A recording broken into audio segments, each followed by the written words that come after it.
அதிமுக ஆட்சி அமைந்தவுடன் ராயபுரத்தில் உள்ள ஒவ்வொரு குடும்பத்திற்கும் ரூபாய் 10,000 வழங்கப்படும். அதிமுக ஆட்சி அமைந்தவுடன் ராயபுரத்தில் உள்ள ஒவ்வொரு குடும்பத்திற்கும் ரூபாய் 10,000 வழங்கப்படும். அதிமுக ஆட்சி அமைந்த அள்ளித்தாருங்கள், அள்ளித்தாருங்கள். நமது சின்னம் இரட்டை இலை. மறவாதீர் இரட்டை இலை. வாக்களிப்பீர் இரட்டை இலை.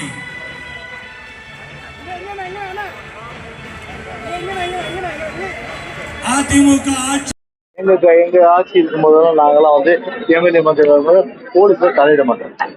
ஆனா உங்களுக்கே தெரியும் நம்ம தொகுதி கவுன்சிலர்ஸ் எல்லாம் எப்படி எல்லாம் திமுக கவுன்சிலர் அவங்க வந்து அட்ராசிட்டிஸ் அவங்க பண்ணாங்க, சிறைக்கெல்லாம் போயிட்டு வந்தாங்கிறது அவங்களுக்கு தெரியும். அவங்களுக்கு அதுவும் பல எதிர்கட்சி நிர்பந்தம் பண்ணதுல தான் சிறைக்கு போயிட்டு வந்தாங்க. அந்த மாதிரி தான் வந்து ஒரு தேர்ந்தெடுக்கப்பட்ட ஒரு 5 வருஷமா இருந்தவர் கூட அவரை பொறுத்தவரை ஒரு ரியல் எஸ்டேட் வியாபாரி. உதாரணத்துக்கு பாத்தீங்கன்னா நம்ம இது இருக்கு பாருங்க, அவருடைய ஐட்ரீம் தியேட்டர். இந்த ஐட்ரீம் தியேட்டருக்காகவே ஒரு ஏசி பஸ் ஸ்டாண்ட் போட்டார் அவரு. நான் என்ன சொல்றேன், ஏசி பஸ் ஸ்டாண்ட் எல்லா இடத்துலயும் போட வேண்டியதானே? ஏன் அது ஐட்ரீம் தியேட்டருக்கு வர்றவங்க ஏசி பஸ் ஸ்டாண்டா? அப்ப ஊரா மூட்டு நெய் என் பொண்டாட்டி கைன்ற மாதிரில இருக்கு. அது மாதிரி வந்து மக்கள் பணத்தை எடுத்து அவருடைய bus stand AC bus stand அவருக்கு தியேட்டருக்காக. சரி, பஸ் ஸ்டாண்டு நீங்க போட்டீங்க, யாருடைய பார்க் அழிச்சீங்க? நீங்க அழிச்சது நீங்க காமராஜர் பூங்காவை, அவ்வளோ பெரிய லென்த்ல இருந்த பூங்காவை சுருக்கிட்டீங்க. நீங்க காமராஜர் பூங்காவை அழிச்சு ஒரு ஏசி பஸ் ஸ்டாண்ட். அதுல இன்னொரு விஷயமா சொல்றாங்க, அந்த ஏசி பஸ் ஸ்டாண்டுக்கு பின்னாடி ஒரு வடநாட்டருடைய நிலம் இருக்காது. அது கேட்டிருக்காரு, ஏன்னா அவருக்கு தொழிலே ரியல் எஸ்டேட் தான். அவருக்கு கொடுக்கணும் போது உனக்கு வழியே கிடையாது அப்படின்னு சொல்லிட்டு பஸ் ஸ்டாண்டை கட்டிட்டாராம்.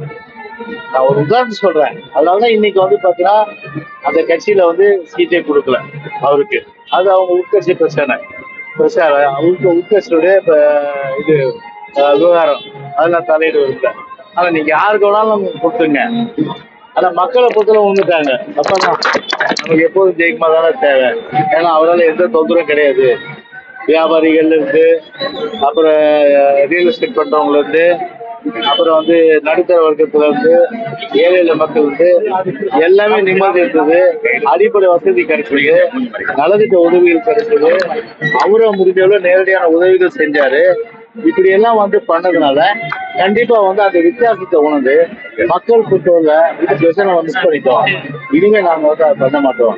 கண்டிப்பா வந்து எல்லாவற்றையும் தாண்டி ஒரு மனித நேயத்தோடு மனிதாபிமானத்தோடு நம்ம வந்து அதை அணுகிறது.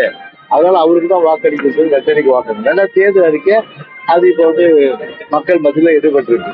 அதாவது ஃப்ரிட்ஜு, அதே போல குடும்பத்துக்கு 10,000 ரூபாய் கருணத்தொகை, அதே போல வந்து இது 2,000 ரூபாய் வந்து மாசம் பொங்கலுக்கு 1000 ரூபாய், 3 கேஸ் சிலிண்டரு, இப்படி அடிக்கினே போகலாம். மீனவர் காணாம போய் அவங்க வந்து இதாகிட்டு கண்டுபிடிக்க முடியலன்னா அந்த குடும்பத்துக்கு 25 லட்சம், ஓய்வு 2,500 ரூபாய், இப்படி எல்லாமே வந்து வரிசை அடிக்கிட்டு போகலாம். அதெல்லாம் எடுபட்ட வரையில கண்டிப்பா வந்து மகத்தான வெற்றி ராயபுரத்தை பொறுத்தவரை வெற்றி பெறும். 2000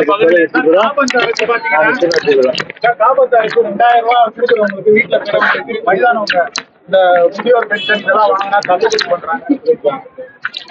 அவங்க அதான் சொல்றேன், முதல்ல 2 கோடி பேருக்கு சொன்னாரு, 1000 ரூபாய் 2 கோடி பேருக்கு கொடுத்தாரா? உடனே கொடுக்குறேன்னாரு, கொடுத்தாரா? கொடுக்கல. அந்த மாதிரி வந்து சொல்வது ஒண்ணு செய்வது ஒண்ணுதான். ஆனா எங்களை பொறுத்தவரை பாத்தீங்கன்னா கருணை தொகை எல்லா குடும்பத்துக்கும் கொடுப்போம். அதனால அவங்க எல்லாமே வந்து ஃபில்டர் பண்ணி தான் கொடுத்தாங்க. யாருக்கும் அதுல 1 கோடி பேருக்கு, அதுவும் 2 வருஷம் போட்டு கொடுத்துட்டு அதுக்கப்புறம் ஒரு 35 லட்சம் பேர் கொடுத்தாங்க. 2 கோடி பேர் கொடுக்க வேண்டியதானே? வெயில் வந்து வருஷம் அடிக்கலையா? வெயில் இப்போதான் அடிச்சுதா? வெயில் அடிச்சதுனால 3,000 ரூபாயா? அப்போ ஒவ்வொரு வருஷத்துக்கு 3,000 ரூபாய் போட்டு கொடுத்துருக்க வேண்டியதானே? அது ஏமாத்து, பொய், பித்தலாட்டம் அத்தனையும் கலந்துதான் ஸ்டாலினும் உதயநிதி ஸ்டாலினும். ஆனா இன்னும் ஒரு ஆயிரம் பக்கத்துல சில வந்து கழிவு வெளியே வந்துட்டு தான் இருக்கு. அது நீங்க பாக்குறீங்களா? நீங்க வாங்க என் கூட தினந்தோறும். நான் வந்து 25 வருஷம் எம்எல்ஏ மந்திரியா இருக்கும்போது பாத்தீங்கன்னா கழிவுநீர் பிரச்சனை இருக்காது, குடிநீர் பிரச்சனை இருக்காது. குடிநீர் கழிவுநீர் இணைக்க விட மாட்டேன். அப்புறம் வந்து கரண்ட் கட் இருக்காது. 2வது வந்து பாத்தீங்கன்னா வந்து எல்லா விதமான வசதிகளும் உடனுக்குடன் பண்ணிடுவேன். ஒரு சின்ன பிரச்சனை கவனத்தா ஃபோன் பண்ணாலே உடனே வந்து நிற்பேன். ஃபோன் பண்ணா அந்த அதிகாரி சொல்லிட்டு அந்த அதிகாரி அவங்களுக்கு சொல்ல செய்வேன். இப்போ இது மாதிரி சார் அமைச்சிருக்காரு, என்ன பிரச்சனை கேட்டு நடவடிக்கை எடுத்து என்ன சொல்லணும்னு சொல்லுவேன். நிர்வாகம். அதனால நிர்வாகத்தை நடத்த தெரியாதவங்க, ஒரு வெறுமனே வந்து ஒரு வியாபாரத்தை மட்டுமே குறிக்கோளா கொண்டு இருந்தவங்க போயிட்டாங்க. 5 வருஷம் one time seasonal bird Vedanthangal பறவை. இப்போ ஒரு வேடந்தாங்கல் பறவை வந்துருக்குது. அதனால அந்த வேடந்தாங்கல் பறவை வந்து மக்கள் உண்டுட்டாங்க. இனிமே வந்து பாத்தீங்கன்னா அந்த மாதிரி சீசனல் பேர்டுக்கெல்லாம் இங்க இடமே கிடையாது. சீசனல் பேர்டுக்கெல்லாம் வழியே இல்லை. ஒன்லி இங்க வந்து பாத்தீங்கன்னா நம்ம பிரச்சனைகளும் நம்முடைய குறைகளை கேட்கிற ஒட்டுமொத்தமான ஒருத்தர் தான் வேணும் அப்படின்னு முழுமையா அவங்க தீர்மானம் பண்ணி வெத்தலைக்கு அனைத்து அண்ணா முன்னேற்ற கழகத்திற்கு எனக்கு வாக்களிக்க தயாராகிட்டார். நேற்று தலைமைச் செயலகத்தில் பாத்தீங்கன்னா இது வந்து காவலர்கள் யாருமே ஆர்ப்பாட்டம் பண்ணதில்லை.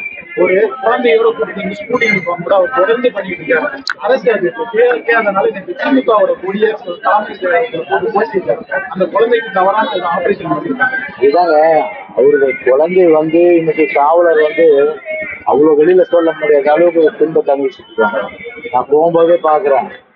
மறைமுகமா கை கட்டுறாரு, நீங்க தாங்க கவலைப்படாதீங்கன்றாரு. இந்த ஏரியால ராயபுரத்துல எல்லா காவலர் குடியிருப்போம் அம்மாவுடைய ஆட்சி காலத்துக்கு தான் கட்டப்பட்டு, ஒண்ணு கூட திமுக ஆட்சி கட்டப்படும். சொல்லுங்க, நாங்க அடிக்கல் நாட்டி முடிவை தருவ தந்து வச்சிருப்பாங்க, ஆனா எல்லாம் நாங்க தான் கட்டணும் எல்லாமே. அதே போல காவலர்கள் பாதுகாக்கப்படல. ஒரு அரசு மருத்துவமனைகள்லாம் பார்த்தீங்கன்னா மக்களே வந்து பார்த்தீங்கன்னா ஒரு பயப்படுற அளவுக்கு ஆயிப்போச்சு. அப்படியெல்லாம் வந்து ஒரு நிர்வாகத்தில் இருக்கு. அதனால முடிஞ்ச எல்லாமே வந்து செய்திகளை சுட சுடவும் சூடாகவும் தெரிந்து கொள்ள எங்களை சப்ஸ்கிரைப் பண்ணுங்க. அப்படியே பெல் சிம்பலை கிளிக் பண்ணிடுங்க. இந்த செய்தியை நீங்கள் Facebookல் பார்த்து கொண்டிருந்தால் எங்கள் பேஜை லைக் அண்ட் ஃபாலோ பண்ணுங்க.